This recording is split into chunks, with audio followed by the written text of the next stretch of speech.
lang ha, relax lang po, relax lang po, relax lang. Relax lang po ha, relax lang po.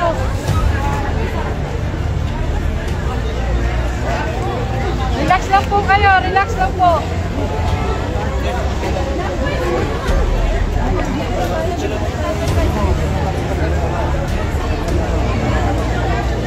Hindi na, huwag dyan, natatakpan.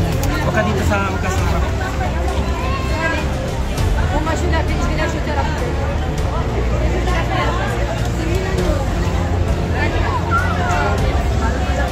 Wala pong sisigaw, please. Wala pong sisigaw.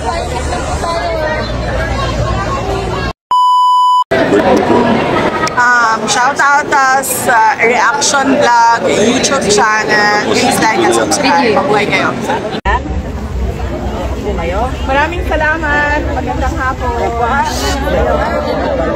Mga kababayan, Assalamualaikum warahmatullahi wabarakatuh. Madayaw, maayong adlaw, kaninyong taran. Magandang araw sa inyong lahat.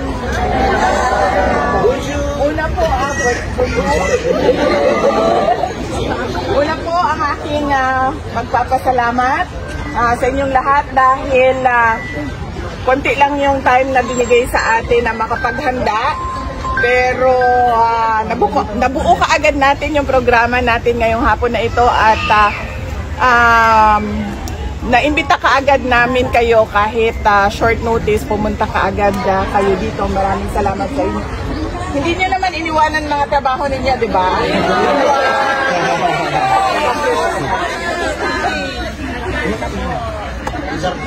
Una po ang undertime lang. Una po ang pagpapasalamat ko sa mga organizers. Tinawagan namin sila kaninang umaga kasi nagbabiyahe ako kaninang umaga. Sabi ko, meron kami 4 na oras sa Paris. May 4 na oras kami sa Paris. Baka gusto nung mga malapit sa Paris or mga nasa nakatira o nagtatrabaho sa Paris na mag-tipon-tipon para personal nilang marinig yung pagpapasalamat ko. Kaya thank you sa ating mga organizers. Itaas nyo na lang yung kamay ninyo. Maraming salamat. Tinulungan nila kami para mabuo yung pagsasama natin ngayong hapon na ito. Pangalawa, ang pagpapasalamat ko sa inyo. Sabi ko nga, short notice. Yung iba nag-undertime. Yung iba nag-absent na. At yung iba nagmamadali na pumunta dito. Maraming salamat sa oras, sa panahon ninyo. Dahil hindi araw-araw binibigay ito sa atin, no? Pangatlong pagpapasalamat ko nating lahat sa Diyos. Dahil binigyan na tayo ng magandang weather, binigyan na tayo ng araw na ito para magsama-sama para sa ating bayan. At ang susunod na pagpapasalamat ay mula sa akin. Para sa inyong lahat, nagpapasalamat ako sa tulong ninyo, sa kampanya ninyo, sa suporta ninyo sa akin noong nakaraang 2022 at para sa mga senators, ang Duterte senators noong nakaraang 2025 elections. Maraming salamat. Hindi na mo tayo mabubudol. Ang susunod na pagpapasalamat ay mula po sa aming pamilya, ang pamilya Duterte. Napakalaki ng utang na loob namin sa inyong lahat sa pagkakataon na ibinibigay ninyo sa amin na makapag-servisyo sa ating bayan. Tako kaayo ang amo ang utang nga kabributon kaninyong tanan. So higayon nga ginahatag ninyo kanamo nga makaservisyo sa ato ang nasod.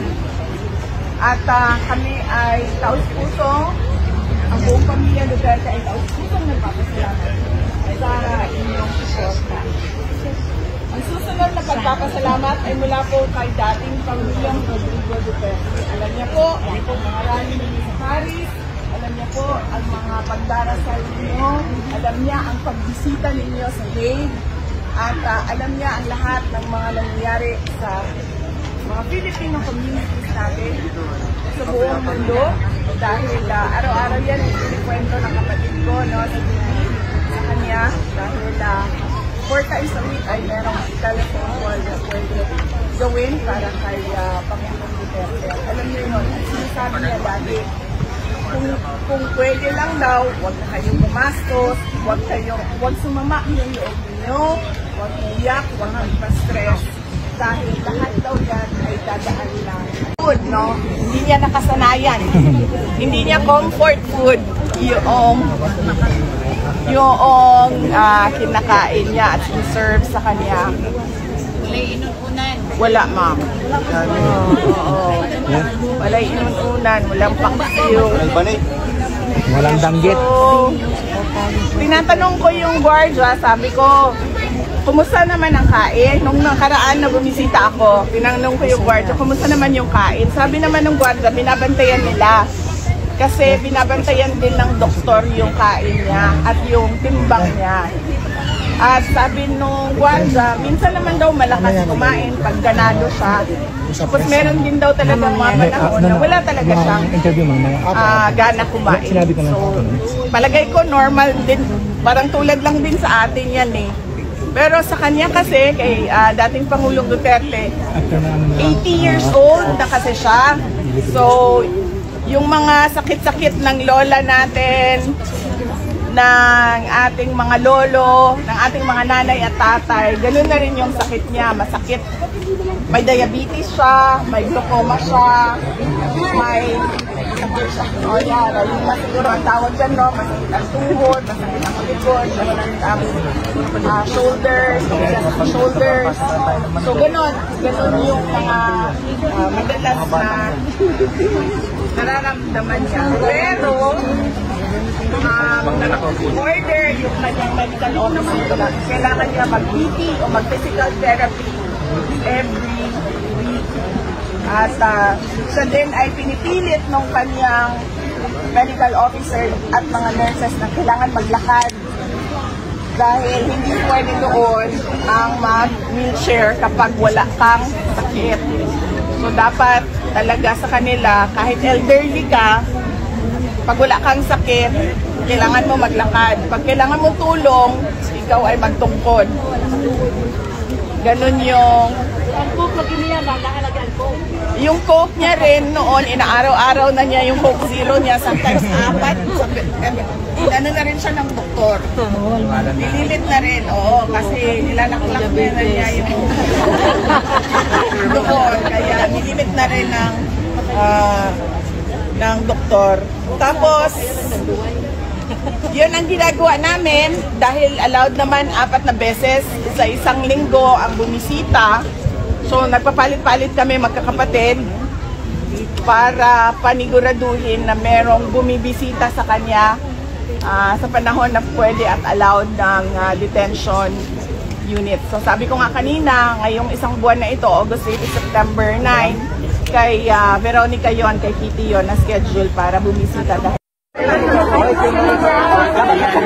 Tama na po. Okay na po. Bigyan na sila. Sign sila na sign ng mga tao. Napagod na pero inisa-isa talaga niyang mga tao dito. Na mapicturan na. Ayan, napagod na kahit pagod na. Pagod na po. Okay.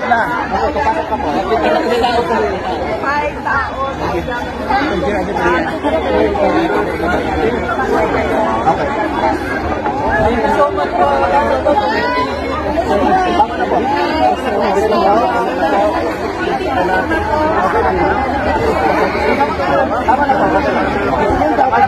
Thank you po. Salamat po.